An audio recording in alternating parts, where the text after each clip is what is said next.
Now that Tony Kanaan and Elio Castroneves are at the twilight of their careers, it's time for me to probably start being in the market to find a co-favorite driver along with Simon Pagenaud. Out of all the people that are in the market for this, I think Pato O'Ward is definitely one of those guys that is hot, very, very high up on the list. The guy is very talented. He's super quick. And my God, is he going to come with a vengeance this year. I can say that I think we will see him on the podium this year. Here is Pato O'Ward's 2020 Aero McLaren Honda. This is... Oh, Honda. God. I had one opportunity, I screwed it up. This is Chevrolet. I'm so used to Schmidt being in Hondas, I forgot about it. Sorry. But anyways, it is the McLaren Aero Schmidt Peterson Motorsports car. This car... And hear me out, I'm looking at this right now and I am seeing Raul Boesel 93 Reynard vibes. That V10 engine, V8 engine screaming down IMS with that screaming turbo engine of its, and it's bringing back so many vibes. This car is, this is not technically a throwback. It is not a tribute. That's an original livery. But it just so happened that with the combo of Aero's black color and McLaren's papaya orange, this thing looks like a Duracell car. But I seem to be the only one that's getting that vibe.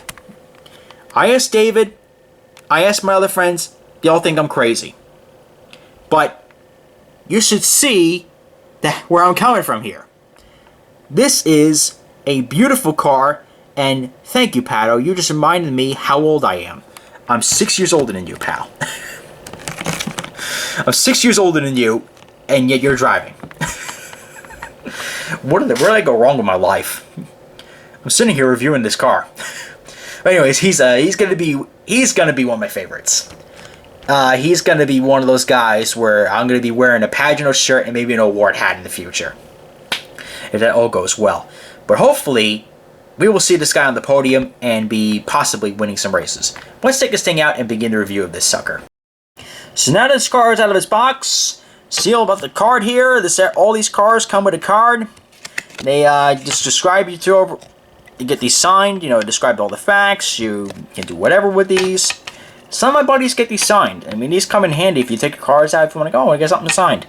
Get the driver's card. Get it signed. It's a cheap autograph item. But yes, this car right here is stunning. I don't know if it's stunning is the right word for it. It's a sex machine.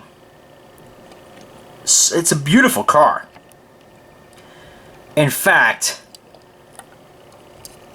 I really, now that I unbox this, oh my God. I regret to inform you, but I think this is probably another one of those cars where you probably should hit the buy button after you click off of this video. It's that beautiful. Like, holy crap.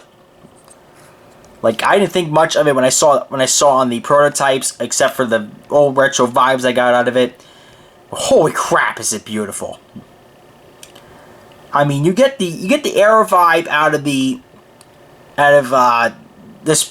side pods of the car. You get the McLaren vibe out of the McLaren papaya orange. But mush it together, you just get a Duracell vibe. That's the way I view it as. It's a beautiful looking car. Oh God. The more I stare at it, the more I'm like, oh Lord, I gotta buy the 118 now. I was on the fence of it, and I convinced even myself I should get it. God darn it, Rob! You just had to review it, and you had to burn a bigger hole in your budget. Yes, Pato, I will be buying your 118 now. God dang it, why did McLaren and Schmidt have to design such a cool looking car? Man, this is beautiful. You got Aero McLaren. Got Dallara, Aero, NTT IndyCar Series, Chevrolet, Lucas, Cypress, Mission. A really weird looking 5, but that is beautiful. Got Aero.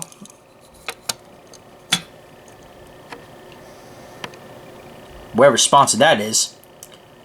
Got Automation Anywhere. You got Aero. You got McLaren. You got Firestone. Got Aero. Lucas Oil Products. Chevrolet. NTT IndyCar Series. Mission. Greenlight. Yes. For the past number of years, Greenlight has been associate sponsor with Schmidt-Peterson Motorsports. And it just makes me wonder, why aren't we getting an Askew car? I think we have to get an Oliver Askew car. It should be made. There's no Askew car currently being made. And that shouldn't be. They should make one. Lucas Oil. Cypress. Launch. Mission. Chevrolet. Got the number 5. A very weird looking number 5, but a number 5. And you got McLaren on the wing. Back of the car, rear diffuser, got the gearbox, got the tail light, got the onboard starter too, I believe. It's not really detailed, but you got the onboard starter back there. And voila, this side is the same as the left. So the main colors of this car, it's a Duracell car. It's papaya orange and black. It's not meant to be a throwback, but I just get throwback vibes out of this. I'm sorry. But it is just one of these cars where you have to... I mean, I look at this right now and I'm thinking, oh my god, is it beautiful. It's like, I absolutely cannot wait to be behind the camera and photo shooting this very car. I'm going to be very happy photo shooting this car, and I'm going to be very happy getting the 118 of this car. I used to get my diecast signed years ago, but I just get my photos signed now. I'm the guy who walks around with the little 4x6 photos, and I'm sure Pato is going to recognize me very well at the track coming towards the end of the year. My goal is to attend, I think, 3 IndyCar races now. I got the Indy Grand Prix, the 500, and Mid-Ohio. Oh, wait, no, 4. I'm going to St. Petersburg, too. I'm going to be in St. Pete. I'm going for the finale. I will be there. St. Petersburg is absolutely beautiful. I was not originally planning on going, but when they rebooked it, I said, I'm going. We go to the finale, and I'm hoping that by the end of all this maniatic year, Simon Pagenaud will be lifting the Astor Cup, and I will be photo shooting that Victory Circle podium. That is the perfect world, my friends. But we don't live in a perfect world. So Mr. Noonan has got to hope and pray for the next 6 months that Pagenaud will be champion again. God damn it, I want him number 1 again. But anyways, 360 view of this car. Here's the left side. Here's the front. Here's the right side. Here's the back of the car. Here's the top. And here's the chassis. This is production number 1807. 1807. Alright. You know, should you sleep on it? You're thinking about it? Give in. You could probably still find, you'll probably be able to still find it at 500. Probably will still be around at the end of the year. But just give in. I literally convinced myself to buy the damn 118 in this video. I think I should convince you to buy the 164 at the end of this video. I literally just convinced myself to buy the 118 scale model. God, that's gonna be a fun build coming at the end of the month. Thanks, Pato. Comment, like, and subscribe. This is Race Day 12, reminding you to join the fight to stop bullying. It does get better. Diecast Kid is always happy to see you.